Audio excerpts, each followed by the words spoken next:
தமிழ் வாழ்க, தமிழர்கள் வாழ்க வளமுடன். சவுதியில் மழை பொழிவு வரைபடங்கள் வெளியீடு.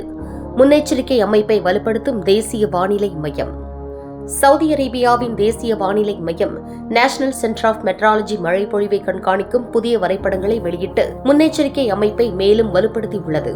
இந்த முயற்சியின் ஒரு பகுதியாக 1998 முதல் 2025 வரை சேகரிக்கப்பட்ட செயற்கைக்கோள் தரவுகளை அடிப்படையாக கொண்டு ஏப்ரல் மாத மழை பொழிவு விளக்கும் சிறப்பு காலநிலை வரைபடம் வெளியிடப்பட்டுள்ளது. இந்த வரைபடத்தின்படி நாட்டின் தென்மேற்கு பகுதிகளில் அதிக மழை பொழிவு பதிவாகியுள்ளது. மத்திய பகுதிகளில் மிதமான மழை காணப்படுகின்றது. மற்ற பகுதிகளில் மழை பொழிவு அளவு மாறுபட்டுள்ளது.